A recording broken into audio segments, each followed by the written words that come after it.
નહીં એટલે કીધું લે એટલી વાર કેમ એ ગયા જમવા બેઠા હતા ઘડીક વાર થયું તો ભગવાન આવતા હતા પરસે લુસતા નામનો એટલે ક્યાં ગયા હતા તો કે મારા ભગતને ઈ કે ગામવાળા ઈ કે પાણા લઈને વાહે થતા હતા તો મને યાદ કર્યો એટલે ન્યા જતો હતો તો કે તો પાછા વૈયા કાંઈ ભાઈ કે હું હજી ફૂગવા આવ્યો હતા મારા ભગતે હામાં ઉપાડ્યા પછી મેં કીધું હવે એ સમજી લે હામાં હા એ તો પૂર્ણ રીતે શરણાગતિ જ્યારે થાય ત્યારે હનુમાન આવે ને આવે એમાં ફેર ન પડે આજ પણ હજી પણ હોકારા દે આજ સુધી આપ જેને શ્રદ્ધા અને વિશ્વાસ છે ધર્મમાં કોઈ દેવ તત્વ એક છે કબીર કુવા સબી કા એક હે પનિહારી અનેક બર્તન સબી કે ન્યારે ભયે પાણી સબી મેં એક પણ તત્વ છે એને યાદ કરો એટલે માતાજી આવે ભગવાન આવે અને બીજું આપણે રૂપિયાના ઢગલા ન કરી દે કાંઈ ભગવાન આવીને રામો પીર કે હાલે કોથળો રૂપિયાનો લઈ જા મહેનત દાનત બધું હોય તો એ કૃપા કરે ને આવે ખરા પૈસા એ વાત હાસી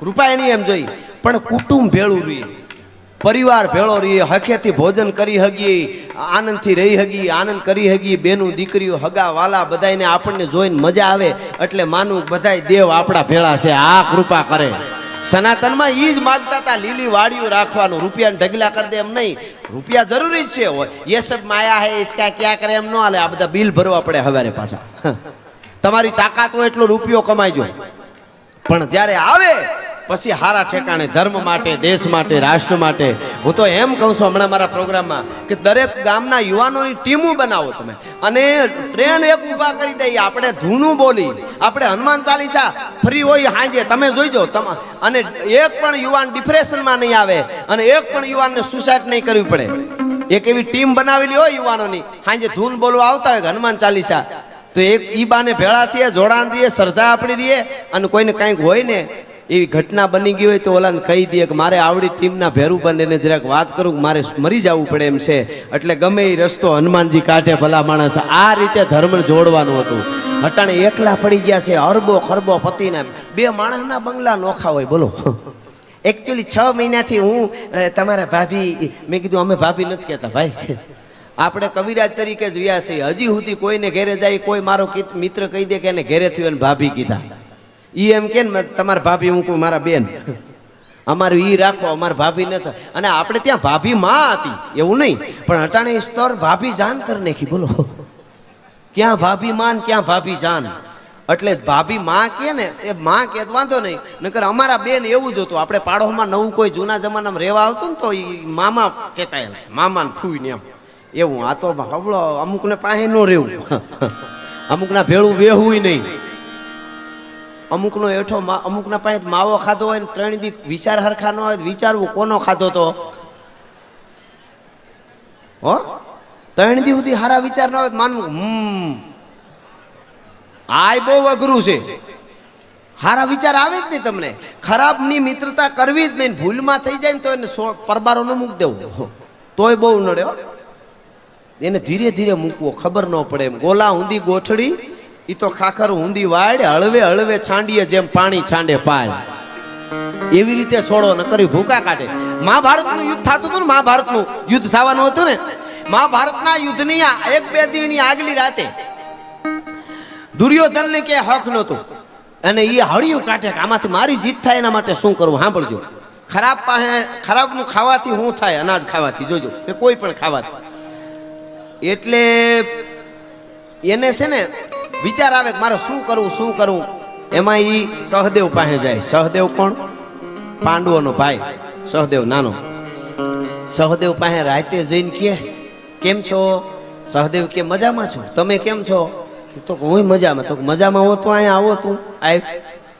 યુદ્ધ ચાલુ કરવાનું છે હવે 2 દી પછી કાંઈ વાંધો નહીં કે ભાઈ શું ને તું કે તું ભાઈ સારું કેવો આવી અમને ખબર છે પણ હું આવ્યો એ કહી દે ને તો દુર્યોધન કે યુદ્ધ થવાનું છે એને ખબર હતી સહદેવને આગળ હુજી જાય પૂછે તો કે યુદ્ધ થવાનું તો કે હા યુદ્ધ થવાનું સહદેવ કે યુદ્ધ થવાનું એમાં કોઈ ફેરફાર નહીં હાવ પાકે પાકું તો કે કોણ કોણ મરશે તો કે લગભગનો ખહરો નીકળી જાય હે તો કે લગભગ બધા ગણ્યા ગાંઠા રહેવાના બાકી હાવ પાટલો સાપ એવું થવાનું કે હા તો દુર્યોધન કે ઈ જે ગણ્યા ગાંઠા જીવતા રહેવાના છે એ લિસ્ટમાં મારું નામ છે તો કે લિસ્ટમાં જીવતા રહેવાના એમાં તો કે હા તો કે તારો તો ભૂંડિયો વળવાનું ને એ ભૂંડા ઈ કે તારા હાટું તો આખો પ્રોગ્રામ તૈયાર થયો છે બોલો. એટલે એણે કીધું બરોબર હાલો હું નહીં જીવું. બરોબર હું કોઈ પણ પ્રકારથી કોઈ રીતથી હું જીવી જાઉં એવું કંઈ ખરું? તો કે એક છે સહદેવ કે ભીષ્મ પિતા જો તારું રક્ષણ 18 દિવસ કરી દે તો પછી 19મા દિવસથી તને કાંઈ ન થાય અને કોઈની તાકાત નથી. ભીષ્મ જો કબાના હાથમાં લે તારું રક્ષણ કરવાની તને કોઈ મારી ન શકે. તો દુર્યોધન કે એ મારું રક્ષણ કરશે. પોતાના માથે શંકા થાય ને આમ કરશે તઈ માનવું કે આમાં દુર્યોધન હજી જીવતો છે મર્યો નથી. હાવ ઈ કે તારા જેવી ખહ જાતી હોય તો કે હું કામ કરે ઈ? પછી સહદેવ એમ જ કીધું તો ભીષ્મ પિતા મારું રક્ષણ 18 દિવસ સુધી કરે એવું કરવું હોય તો શું કરવું પડે? એમ રક્ષણ કરે એવું કરવું હોય તો શું કરવું પડે? તો કે નીચના થાળીમાંથી અનાજ ખાઈ જાય ને નીચના થાળીમાંથી તો ઈ કે ભીષ્મ પિતાને એવી કુબુદ્ધિ હુજે ને તારું રક્ષણ કરે. તો દુર્યોધન કે એવો નીચ કોણ? સહદેવ કે એક તું ને એક તારો મામો શકુની તારે ક્યાં ગોતવા જવા પડે એમ છે. હગા મારા ભાઈઓના મોતનું પૂછવા તું આવ્યો હોય અહીંયા તારાથી નીચ બીજો હોય કયો? તો કે બરોબર છે કરી નીકળી ગયો. તો બીજા દી જમણવાર ગોઠવું બોલો અને બધા બેહાર્યા જમવાન. ભીષ્મ પિતાની પાસે પોતે બેઠો ને મારા હામ ને તારા હામ કરીને ભીષ્મ પોતાની થાળીમાંથી હેઠું લઈને ભીષ્મ પિતાની થાળીમાં કોળિયો મૂકી દીધો. બોલો એ ભીષ્મ પિતાની થાળીમાં કોળિયો મૂક્યો ને ભીષ્મ પિતા એમ કરીને કોળિયો મોઢામાં લીધો ને કોળિયો હેઠો ગળેથી જ્યાં ઉતર્યો ત્યાં તો ઈના એ ભીષ્મ પિતા મીંડા કરવા આમ દાઢી હમાનમી. એ કે મારું એમ કહેવાનું છે કે 18 દિવસ સુધી દુર્યોધનનું રક્ષણ હું કરીશ. કોની તાકાત છે એ કે એનું રૂવાડું ખાંડું કરી કે હાલ લે તરત જ વાતાવરણ ફેર્યું. હું કામે દુર્યોધનને હેઠું ખાઈ ગયા ભીષ્મ પિતા નકર નહોતા માનતા કોઈનું. અને રક્ષણ કરવાનું કીધું એટલે આનું નામ કૃષ્ણ કહેવાય. સાંભળજો ભગવાન કોને કહેવાય? કૃષ્ણ. અહીંયા ભીષ્મ પિતાએ પ્રતિજ્ઞા કરી કે હું રક્ષણ કરીશ દુર્યોધનનું. અને અહીંયા કૃષ્ણ કનૈયાને પીડા ઉપડી ઊભા થઈ ગયા અને ધવળાને યાદ કરી સરસ્વતીને હે માં ધવા ધવળગર ધવ ધું ધવળા તું આવ. સરસ્વતી આવ્યા પ્રભુ હુકમ કરો. તો કે ભીષ્મ પિતાની બુદ્ધિ ફેરવી નાખો. એ એનું રક્ષણ ન કરે. તો કે ધરતી આકાશ જળ તેજ અને વાયુ પંચ તત્વ જેના શુક્રને સ્પર્શ નથી કરી શક્યા એ ભીષ્મની બુદ્ધિ ફેરવવી મારી તાકાત નહીં. સરસ્વતીએ કહી દીધું બોલો મારી તાકાત નહીં. તો કે તો આનો રસ્તો હું? તો કે બીજાની ફેરવી નાખો. તો ગમે એ કરો પણ ફેરવો. એટલે બીજા બધાની અંદર સરસ્વતી સીધી જીભમાં હૈયામાં મંડી પ્રવેશ કરવા. ત્યાં તો ભીષ્મ પિતાએ કીધું હતું કે 18 દિવસ હું રક્ષણ કરીશ. તો બીજા મીંડા બોલો તમે 18 દિવસ કરો તો અમે હું અહીંયા ખીચડું ખાવા આવ્યા છીએ? અમે બંગડીઓ પહેરીએ છે. એટલે ભીષ્મ પિતાને ખબર પડી કે આ ઓલો કાળિયાના કામા હોય બીજા કોઈના ન હોય. એ મિત્રો હા ના કરતા 10 દી ભીષ્મ પિતાના ને કંઈક બીજાના ને કંઈક કરણના થતા 17 દિવસનું નક્કી થયું ને ત્યાં દુર્યોધન બોલ્યો. સરસ્વતી એમાં પ્રસાર કર્યો. દુર્યોધન કે તમે 17 દી સુધી જો રક્ષણ મારું કરતા હો તો અડધું રક્ષણ તો હું કરી જાઉં. મેં થોડી બંગડીઓ પહેર્યું છે કાંઈ. અડધો દી મારો. ભીષ્મ પિતા કે તારો જા. અને અહીંયા કૃષ્ણ ભગવાને કીધું કે અડધો દી નહીં અડધી કલાક આપણ જો જીવતો રહેવા દઉં તો દ્વારકા વાળો નો કહેવો ભલા માણસ મારે વધારે ન જોઈ કાંઈ. હા કહેવાનો અર્થ મારો નબળા માણા પાસે બેહવું નહીં. બેનું દીકરીને કહું છું તમે કુળવાન પરિવારના દીકરી હોવ પણ ક્યાં જઈને તમે ઉભા રહ્યો એ તમને પછી ખબર પડે કે હું અહીંયા હોઉં નહીં કોઈ દી આ જગ્યાએ પણ આની હારે હાલવાનું કારણ છે. એમ બેનપણીઓ એવા રાખવા, આપણે મિત્રો એવા રાખવા અને એવા મિત્રો રાખવા હોય તો એને માટે કૃપા પણ જોઈએ એટલે ભક્તિ પણ જોઈએ. આપણે આધ્યાત્મિકતાથી નજીક હઈશું તો દ્વારકા વાળો કૃપા કરે. એટલા માટે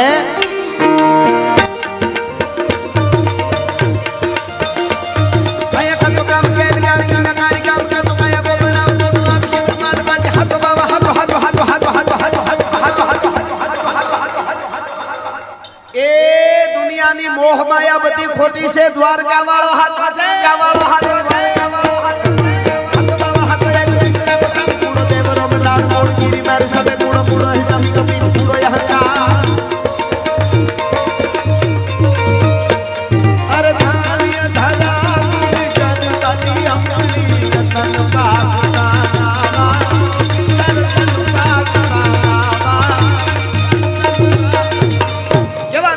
દ્વારકા વાળાની કૃપા કૃપા હોય આપણે એની નજીક હકીકતમાં નજીક હોય. દેખાડો કરવો એ વસ્તુ જુદી પાછી.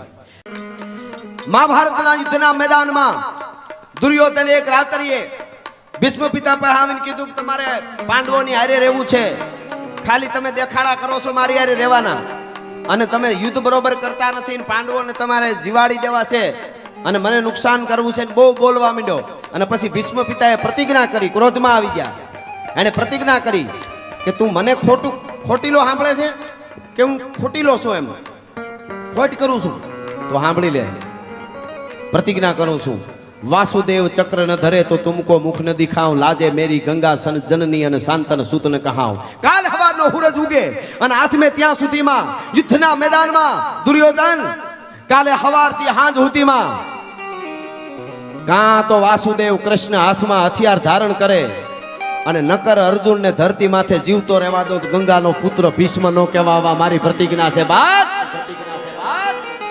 અને ભગવાન કૃષ્ણએ પછી આખી વાત તો જબરી છે. અર્જુન ને પાસે જાય છે રાતે. પેલા તો ઘણા તંબુમાં ગયા જોવા માટે.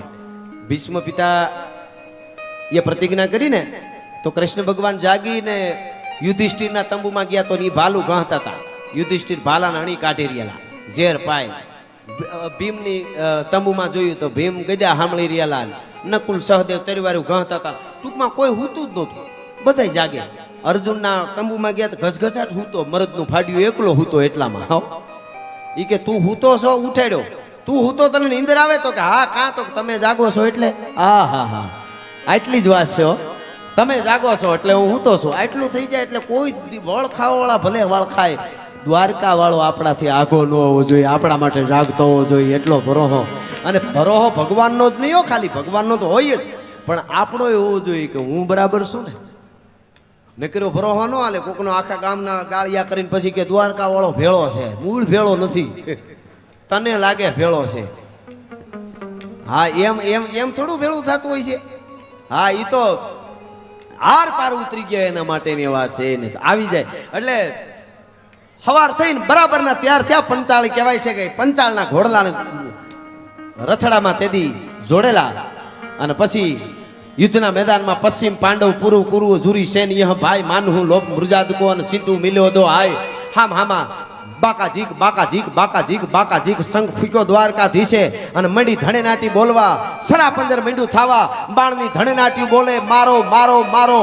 હાથી વગરની હોંઢું હોંઢું વગરના હાથી, ધડ વગરના માથા, માથા વગરના ધડ, ઢૂંઢે ઢૂંઢ દીધા ઢાળ. કંઈક ના બરદા ઉડે, કંઈક ના ભોડા ઉડે અને લોહીની જેને કહેવાય ખમદાનું મંડી થાવા. એવે સમયે બરાબર સરા પંજર થતું હતું. એ વખતે આમ જ્યાં નજર પડીને ત્યાં તો દરિયામાં નાવડું આવતું હોય ને સ્પીડમાં, ઘારા એમ ભીષ્મ પિતાનો રથ આવી રહ્યો સામે થયો. અને કૃષ્ણ ભગવાને કીધું અર્જુન દાદો આવે, માર માર દાદો આવે. દાદો આવે કીધું અને આમ કરીને આમ બાણને ચડાવે પણ પખવે રહ્યો પાન મેં, પાન રહ્યો પખે મેં, પખેવા રહ્યો પાન મેં. એ અર્જુન આમ બાણ ચડાવવા જાય ને ત્યાંથી કપાય, ચડાવવા જાય ત્યાંથી કપાઈ જાય. એમ ભીષ્મના બાણ મીંડ્યા આવવા. અને એ વખતે કૃષ્ણ ભગવાને કીધું અર્જુન માર. અર્જુન દાદો પૂગી આવ્યો, માર. અર્જુને શું કીધું ખબર? ક્યાં મારું? જીત જીત દેખું તીત તીત ભીષ્મ હે. હવે ત્યાં જોવું ત્યાં દાદો જ દેખાય છે મને. હવે મારા એમ નથી તો ભાઈ યામ ભીષ્મ પિતા આવ્યા. હાથમાં હાંગડી લઈને બાણમાં લીધી લોઠાની હાંગ મોટી અને રથ માથેથી પેંજની પે દિયો પગતા પેંજની હલાઈ દીની. ઓ ભાઈ પોતાના રથ માથેથી ઉતરવા પગથિયું, પેંજની એટલે પગથિયું. ભીષ્મ પિતાએ રથ માથે આમ પગથિયાને આમ આમ મચરક મારીને તો એનું નામ એ પેંજની, ધરતીનું એક નામ પેંજની છે. ઈ પેંજની માથે પગ દીધો તો ધરતી રૂપી પેંજની થારા મીંડી થવા. અને આવ્યો ને હાંગડી હાથમાં લઈને ઘા કરવા જાય. ભગવાન કૃષ્ણ આ બાજુ ઉલળીને પડ્યા રથ માથેથી, અર્જુન આ બાજુ પડ્યો અને આમ ચકર હાથમાં લીધું. ભાઈ ચકાર ચકાર ચકાર ચકાર ચકાર ચકાર દ્વારકા વાળા હો ભાઈ. એ હાથમાં લેતા ની હારે તો ભીષ્મ પિતાના હાથમાંથી હથિયાર પડી ગયા અને બે હાથ જોડીને ખડખડાટ દાંત મીંડું કાઢવા. કોણ? ભીષ્મ પિતા. બસ બસ દ્વારકાધીશ આટલું જ જોવું તું. સાંભળી લ્યો, હું ભીષ્મ બોલું છું ભગવાન તમારી સામે. આપ કહો મેં શસ્ત્ર બીન ભૂમિ હરી હું સબ ભાર. તમે શું કીધું? હથિયાર હાથમાં ન લઉં અને ભૂમિનો ભાર ઉતારી નાખું તો હમકો ક્ષત્રિકા નાગીને અબ બોલું હું બચન વિચાર. આ ક્ષત્રિયો મરી ગયા હતા તો ભીષ્મ પિતા તમે પ્રતિજ્ઞા લઈ લ્યો. ભીષ્મ પિતા કહે છે કૃષ્ણ ભગવાન તમે પ્રતિજ્ઞા લઈ લ્યો કે હથિયાર નહીં ઉપાડવું પડ્યું ને. અને એ વખતે હવે સાંભળજો, ડારી ચક્ર હરી હસ દિયો. હાથમાં ચક્ર હતું ને કૃષ્ણને, એ આમ નાખી દીધું. ડારી એટલે નાખી દીધું. ડારી ચક્ર હરી હસ દિયો અને દિયો ઉત્તર બ્રિજરાજ. એટલે કૃષ્ણએ ઉત્તર આપ્યો. શું ઉત્તર આપ્યો? તોરી પ્રતિજ્ઞા મોર મેં તોર પ્રતિજ્ઞા કાજ. હે ભીષ્મ પિતા, તે પ્રતિજ્ઞા કરી હતી ને કે આને હથિયાર ધારણ કરાવી, એ તું મારો ભગત છો, મને ખબર છે, શ્વાસે શ્વાસે મારું સ્મરણ કરે છે. તારી પ્રતિજ્ઞા ન તૂટે ને એટલે મેં તોડી નાખી છે. મારા ભગતની પ્રતિજ્ઞા હારું હું પ્રતિજ્ઞા લઈએ લઉં અને પ્રતિજ્ઞા તોડીએ નાખું. બાકી બ્રહ્માંડમાં કોઈની તાકાત નથી કે દ્વારકા વાળાને હાથમાં હથિયાર ધારણ કરાવી શકે. ભલા માણસ આવે કોક રાખશો ખબર પડે, પણ મારા ભક્તએ પ્રતિજ્ઞા કરી હતી કે હું હાથમાં હથિયાર ધારણ કરાવી, તોરી પ્રતિજ્ઞા મોર મેં તોર પ્રતિજ્ઞા કાજ. ઘણી કોક પાઘડીયું મને દેખાય છે જૂની, મજા આવે છે. પાઘડીયું ને હાંચવી લેજો. માવડિયું દીકરીઓને કહું ડોહિયું પાસે બેસજો 15-20 મિનિટ. તમારા દાદી હોય નહીં તો આડોશ પાડોશમાં ઈ વૃદ્ધ ડોહી કહે, અને જુવાનડા હોય તો કોઈ ભાભા પાસે એની વાતો તમે યાદ રાખી લો ને. જીવનમાં ગમે એવી આટીઓ આવે ને આગળ જતા, યુનિવર્સિટીનું જ્ઞાન બહાર નહીં કાઢે નહીં, આ ગલઢાની કીધેલી વાત તમને બહાર કાઢશે, ગેરંટી આપું છું ભલામણ. ભીખુ મામા, હા. એટલે આ ધામ એવા છે કે આમાં ભેળું થતું રહેવું. અહીંયા આજુબાજુના ગામડાઓને મેળા ઉજવો, ઉત્સવો કરો. આપણી ભારતીય પરંપરા છે. માથા આપી દેતા હતા, અત્યારે માત્ર ને માત્ર ભેળું થવા સિવાય કંઈ કરવા નથી. હિંમત હોય તો ક્યાંક દેવું હારા ઠેકાણે, નહીંતર ભેળા થઈ તોય ઘણું છે. એક વખત હતો, સાંજે હુતા હોય ને, નક્કી ન હોય સવારે હાજર ન રહો, ઉઠશું, અડધી રાતે હોત યુદ્ધના મેદાનમાં નીકળી જવું પડે. બસ ધર્મને બચાવો, બીજી વાત નહીં. ત્યારે 43 સભ્યતાઓ હતી દુનિયાની. 43 ગ્રીક ને તમે વાંચો તો ખબર પડે. 43 માંથી 42 ખતમ થઈ ગઈ, પણ સનાતન સભ્યતા હજી અડીખમ ઊભી છે. એની પાછળ લોહી રેડાતા આવ્યા છે. આજ બલિદાનની વાતો આપણે યાદ કરીએ. બલિદાન કેવા કેવા દીધા, દેવાજ બોદરને યાદ કરી, ભોજા મકવાણાને યાદ કરી, આપણે જેણે જેણે બલિદાન દીધાને યાદ કરી, મહારાણા પ્રતાપને, શિવાજીને. શું કામે મજા આવે છે કે એણે વાતો કરવી હેલી છે, એણે આપી દીધું છે, એણે કંઈક કર્યું છે. અને આ તો ધરતી જ એવી છે. અહીં કાઠી ખસિયા વહે સુર રજપૂત, જ્યાં મેર ગોહિલ આહિર બંકા, અને ખડગના ખેલની રંગભૂમિ પરે જંગના વાગતા નીત ડંકા. કાયમ કવિ કે જંગના ડંકા વાગતા હતા, કાયમ તૈયાર હતા. સિંધુડો સુર જ્યાં ભીરુને ભડકરે, અને ધડકતા ઢોલ ત્રંબાળ ધરણી, ભારતી ભૌમની વંદુ તનિયા વડી, અને ધન્ય હો ધન્ય સૌરાષ્ટ્ર ધરણી.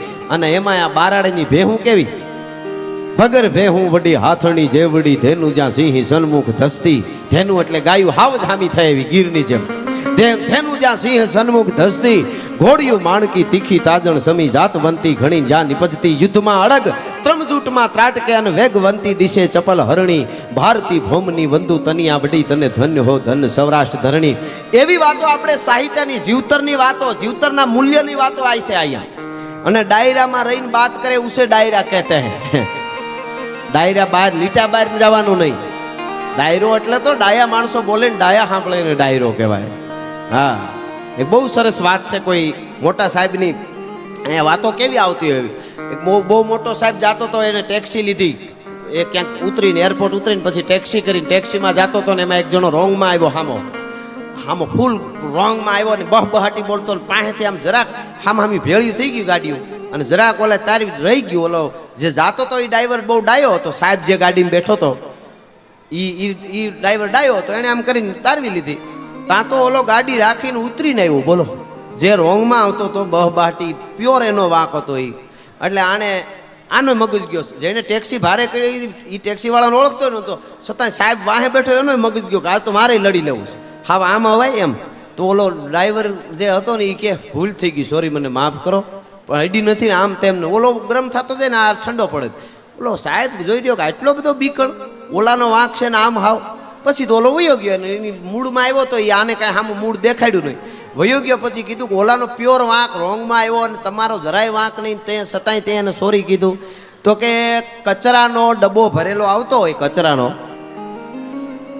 એ શું ગોતતો હોય? તો કીધું ક્યાં કે કચરો નાખવા જેવું. તો કે એ કચરાનો ડબ્બો આવતો તો આપણે જગ્યા ન કરાય તો આગળ નાખે ને કે આપણામાં ઠલવીને હોયો જાય. એવા કચરા ડબ્બા ભરીને આવતા હોય ને ત્યાં આપણે એને જગ્યા ન દેવી, સોરી માફી નીકળી જવાનું. એટલે ઘણા એવા કચરાના ડબ્બા ભરીને રખડે છે. એને મેદાન ન દેવું, નકર ઠલવી દે. જરાક તમે હામાં થયા, હામાં એને મોકો આપ્યો એટલે ઠલવી જ દે. એને કહે બાપા આગળ વધો રી, અમારે જગ્યા નથી. એટલે એની વાત નથી, પણ લોક સાહિત્ય. પધારો પધારો મહેમાનો પધારો. એવી લોક સંસ્કૃતિની વાતો. શરદ પૂનમની રાતડી છે. સનાતન ધર્મના એક સમરસ ધામમાં બેઠા છે. નકળંગ નેજા ધારીના જ્યાં ત્યાં દર્શન બધે, આમ જ્યાં જોવો ત્યાં એના પૂતગળો ઊભા છે. એવું અહીંયા ખડું કર્યું છે. ખરેખર મૂળ હારું લગાડવા નહીં, પણ રાજી થાઉં છું. માતાજી નરવા રાખે તમને. ભીખુ મામા તમને અભિનંદન આપું, પણ તમારી જન્મ દેવાવાળી જનેતાને વંદન કરું છું. તમને આવો વિચાર આવ્યો છે, આવું ધામ ઊભું કરવાનો. ખરેખર આ બહુ મોટી વાત છે, બહુ મોટી વાત છે. અમારા એક ચારણના બાળકને એક રાજાએ જૂના જમાનામાં એને જન્મ, એમ કે ચારણને સરસ્વતી જીપે હોય ને એવું બધા કહે. એટલે એને એમ થયું કે ચારણ એનો મિત્ર કવિરાજ હતો. એને કીધું તમારે ત્યાં બાળકનો જન્મ થાય, દીકરી દીકરાનો, તો જો દીકરાનો જન્મ થાય ને તો એ બાળક જન્મા ભેગો એની વ્યવસ્થા બધી મારે કરવાની છે. એટલે કીધું કાંઈ વાંધો નહીં, જનેતાનું પૈપાન કરાવવા માટે તમારે ત્યાં ઘરે રહી જાઓ, પણ પછી એને હુવાનું સાચવવાનું એ માણસો કરશે. એક અંધારી ઓરડી રાખી, પછી અમુક પૈપાન અમુક સમય સુધી કરાવ્યું. પછી તો એ થોડોક મોટો થઈ જાય 6 મહિનાનો, એટલે પછી જરૂર નહીં, પછી ગાયનું દૂધ પીવરાવે ને અંધારી ઓરડીમાં રાખ્યો એને. એટલે 1 મહિનો 2 મહિના 3 મહિના 5 મહિના પછી અંધારી ઓરડીમાં રાખ્યો. પછી 1 વર્ષ 2 વર્ષ 3 વર્ષ 5 વર્ષ 7 વર્ષ એને કોઈ મૂંગી બેન દીકરી હતી, એ ખાવા દેવા માટે જાય. એટલે હું એને કોઈ ભાષા કોઈ શીખાડે નહીં, બીજા કોઈ ત્યાં જવાનું નહીં. મૂંગી દીકરી કોઈ એ એને ખાવાનું દઈ આવે. અને એક બિલાડી ત્યાં રાખી, ભેળી એક બિલાડી રાખી. એ બિલાડી મિયાવ મિયાવ કર્યા કરે, એને દૂધ પીવરાવે, આને ખવડાવ્યો. હવે બન્યું એવું કે 5-7 વર્ષનો એ બાળક થયો ને, એની યારે 2-3 બીજા બાળકો રાખ્યા હતા બીજી જ્ઞાતિના. એ વાતને હું કાઢી નાખું છું. આપણે કોઈ જ્ઞાતિને હું કામ કાંઈ કહેવું છે, એટલે હું આ એક રાખું છું, મારે જરૂર છે. હા, એટલે એ ચારણના બાળક 6-7 વર્ષનો થયો ને પછી કચેરીમાં લઈ આવ્યા. કચેરીમાં લઈ આવ્યા એટલે બધા સામું જોવે. પેલા તો ત્યાં જઈને કપડાં આપ્યા, એટલે એ કપડાં એની રીતે એને પહેરી લીધા, ઓરડીમાં આપ્યા હતા ત્યાં. પછી આવ્યો કચેરીમાં આવ્યો, બધા જોઈ રહ્યા. અને પછી એને પૂછ્યું મહારાજાએ કે કવિરાજ ચારણદેવ કુશળ, એટલે કે મજામાં એમ. આપણે કુશળ એટલે કે બધું મજામાં એમ. એને એમ થયું કે આને કઈ, કારણ કે ત્યાં મૂંગી દીકરી દેવા જતી હતી ખાવાનું. મીંદડી એક હતી ભેળું કરજે. એને એમ હતું કાં એમ કરશે મ્યાઉ મ્યાઉ. એને એમ કે ત્યાં બીજું કઈ શીખે ને કાં હું કરશે. ઓલી છોકરી મૂંગી દેવા જતી, બીજું શું આવડશે. એટલે કીધું કે કવિરાજ કુશળ કેમ છો એમ. અને સીધો દુહો બોલ્યો. શું કીધું ખબર કે આવતા ભેળો શીખ્યો, હું આમ જન્મમાં ભેગો શીખ્યો ને પછી દીધો રોય. એ રાજા સકને આવ્યો, એ આમાં કુશળ ક્યાંથી હોય, પણ એવા સકને આવ્યો. અરે રાજા કુશળ તો ક્યાંથી હોય. હે રાજા, તું પૂછે છે કુશળ છો, મજામાં છો, આવતડા જ શીખ્યો. સમાજમાં તમારે, હું ચારણનો દીકરો છું, મને સરસ્વતી શીખવાડી ગઈ છે બધું. સમાજમાં શીખ ખાય તો માણસ બેહી જાય, અપશકન થયા તો માણસ તો જન્મા ભેગો શીખ ખાય છે. અને પછી મંડે રોવા, નો રોવે તો ડોક્ટર કે આનું જોખમ છે. પછી હવે આવતા શીખ ખાય પછી રોવે, આવા અપશક ને આવ્યો, આમાં કુશળ ક્યાંથી હોય. અને પછી કીધું કુશળ નહીં ડેરા ડુંગરા, ડેરાય કુશળ નથી. મોટી હવેલીઓ ક્યારે પડી જાય. કબ હુક ધાર પર મહાલ મહાલ નહીં, કબ હુક ધાર પર, કબ હુક તાર પર પાત્ર પાત્ર નહીં, કબ હુક તાર પર, કબ હુક સારવાર નીર નીર નહીં, કબ હુક સારવાર, કબ હુક નારગાર લાક્ષ લાક્ષ નહીં, કબ હુક નારગાર. કોક દિવસે એક જગ્યાએ ક્યાંક હવેલીઓ ઊભી હોય મોટી મોટી, એ ક્યારે ખંડેરો થઈ પડી જાય કાંઈ નક્કી નહીં. કુશળ નહીં ડેરા ડુંગરા, ડુંગરાય કુશળ નથી. હિમાલયમાં નથી આવ ભૂસ્ખલન આવતા, હડુડુડુડુ રોડના રોડ ક્યાં વયા જાય કાંઈ નક્કી નહીં. અને કુશળ નહીં ધરતી આપ, ધરતી ક્યારે ફાટી જાય. આપ કુશળ નથી. કુશળ નહીં ડેરા ડુંગરા, કુશળ નહીં ધરતી આપ. તો માણસ તો કુશળ ક્યાંથી હોય. પાણી અંદા ગાભ. હા હા હા, પાણીનો ગાભ એટલે પાણી ઉપર પરપોટો થાય ને પાણીનો, અને અડોતા ફટ દઈને ફાટી જાય.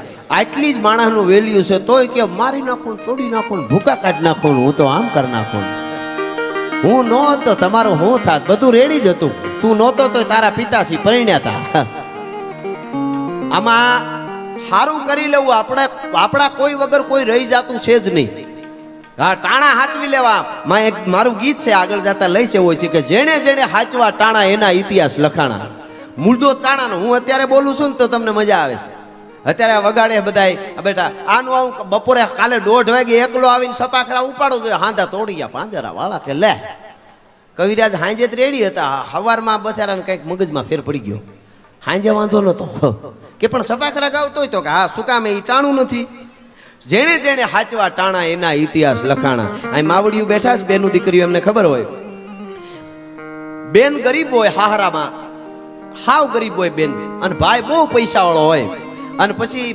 બેનના ભાણિયાઓના લગ્ન આવે અને બેન કંકોત્રી મોકલે અને ભાઈ એમ કહી દે ટાણે કે એકચ્યુઅલી દુબઈમાં મીટિંગ છે એટલે પહોંચી નહીં શકું લગ્ન પછી આવી જઈશ અને પછી એ જાય મીટિંગમાં હોય જાય દુબઈમાં પછી બેનના ભાણિયાના લગ્ન પૂરા થઈ જાય ને પછી લગ્ન પછી આવે અને હારો હાર લઈ આવે સોનાનો ડાયમંડ વાળો તો ટાકણખાર બેન હોય તો કહી દે કોક ભિખારીને દઈ દેજે મારે તારી જરૂર હતી તારા હારની જરૂર નથી ભલા માણસ મારે તો મારો ભાઈ ટાણે જોતો હતો પણ બેન બહુ હાહરિયામાં પૈસા વાળા હાહરિયામાં બેન હોય ભાઈ ગરીબ હોય અને બેને કંકોત્રી મોકલી હોય અને ભાઈ બેન પૈસા વાળી હોય ને એટલે હાહરિયામાં લાખો રૂપિયાના મામેરા લઈને બધા આવતા હોય સારું લગાડવા પણ જ્યાં સુધી ભાઈ ન આવ્યો ને બેન જોતી હોય ભલે ને હાવ ગરીબ ભાઈ હોય અભેરાએથી જૂનો ત્રાહડો ઉતારી કહાડા ત્યાં નવો કરાવી અને આવીને ભાઈ આવતો હોય ને આવીને ઉભો રહીએ ને માંડવામાં લાખો રૂપિયાના મામેરા બેનને ન દેખાય ભાઈનો ત્રાહડો દેખાતો હોય પસેડીમાં વીટેલો મારો વીર આવી ગયો મારો ભાઈ આવી ગયો આહા શું કામે ટાણું હાંચવું કહેવાનો અર્થ અહીંયા જે યુવા ધનને કહું છું ટાણું હાંચવી લેજો અત્યારે જમાનો બહુ સ્પીડમાં છે આપણા ઉપર ઋણ હોય છે ગામનું ઋણ ધર્મનું ઋણ મા બાપનું ઋણ ગુરુનું ઋણ ધરતીનું આ બધા ઋણ છે એ ઋણમાંથી મુક્ત ન થાય એનાથી કાંઈ નથી થતું અત્યારે સ્ટન્ટ કરવા અને બધાને દેખાડી દેવું આ ફોન આવે એટલે આ ફોન લેવો જ પડે પૈસા હોય ને લ્યો તો કાંઈ વાંધો નથી પણ સંઘર્ષ જીવનમાં બહુ જરૂરી છે જેણે સંઘર્ષ કર્યા છે એને દુનિયા યાદ રાખે છે કાયમના માટે